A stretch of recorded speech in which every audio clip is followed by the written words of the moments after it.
do you think there's Feeling good. Do you think there's the will to do it?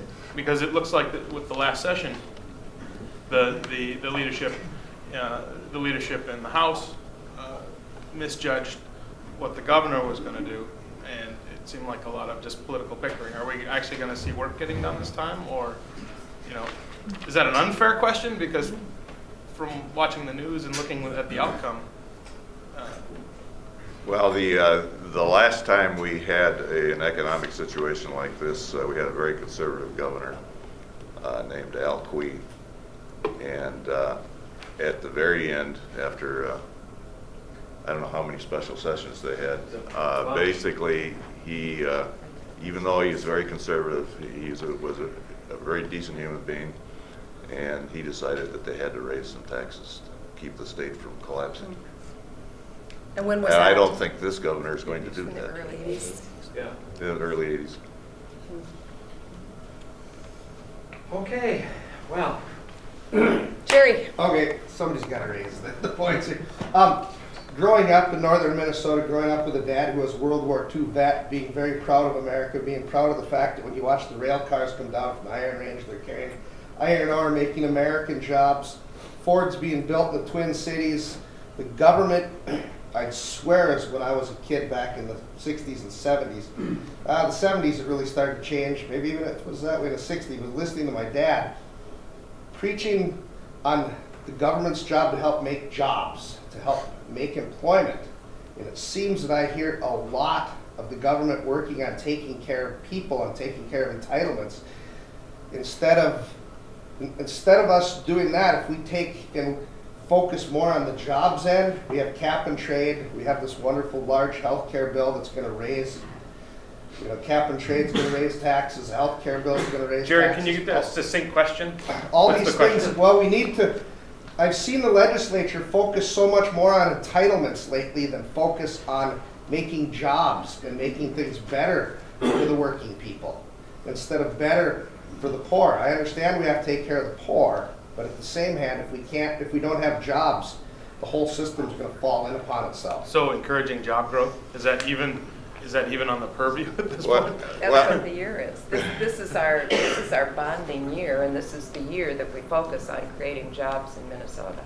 That's the purpose of our bonding bill, is to help to bring jobs into greater Minnesota and using some of that bonding for creating those jobs. So this is really the year that we focus on it. But last year we were too. We made a great effort to follow the dollar, the stimulus dollars, to make sure that they were creating some jobs.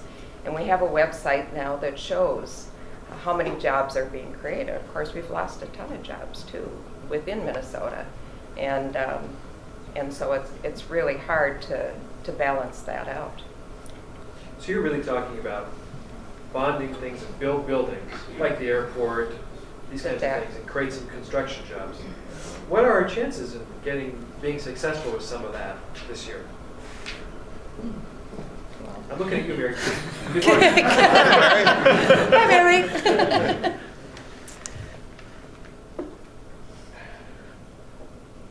Our chances are very good for part of it, Okay.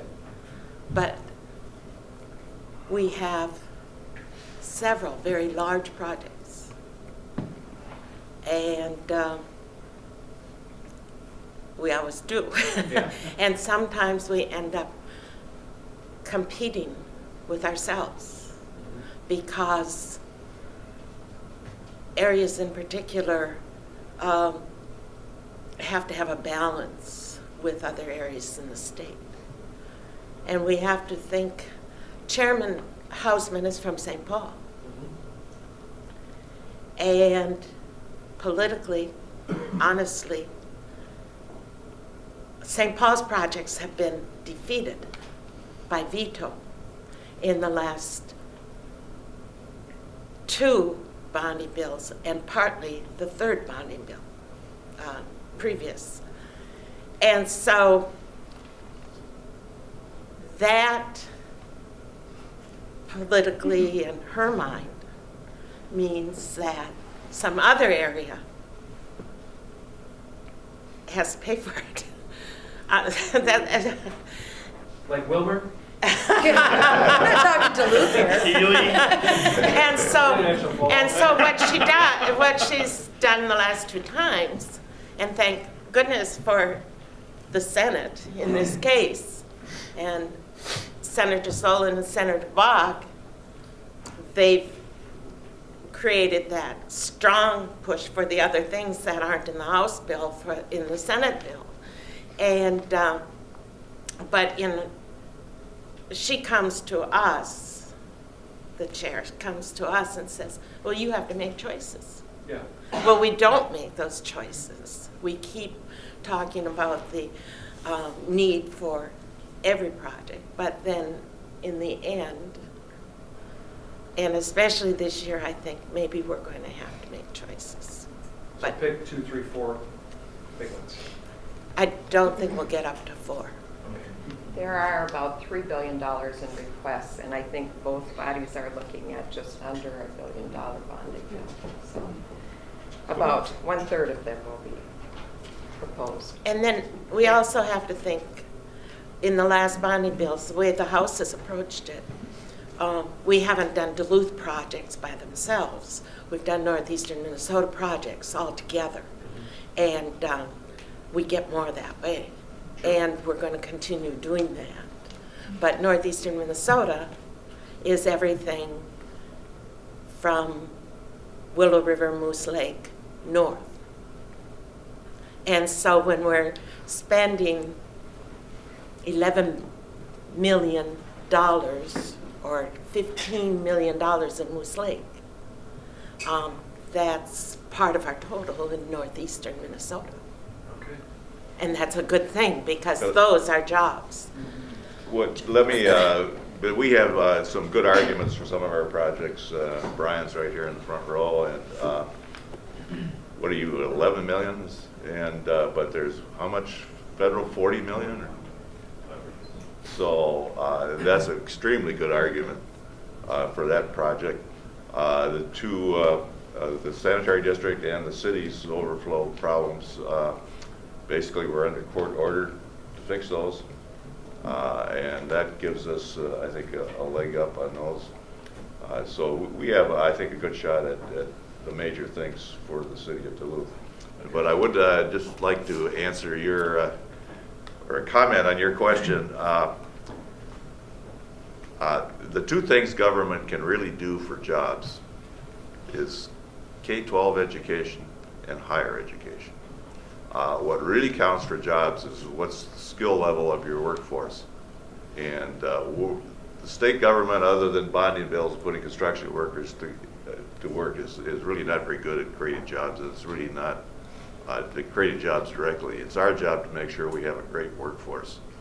And you are correct that there's been more of an emphasis lately on basically healthcare costs, but if you look at your healthcare costs in business, they've skyrocketed just like the states have.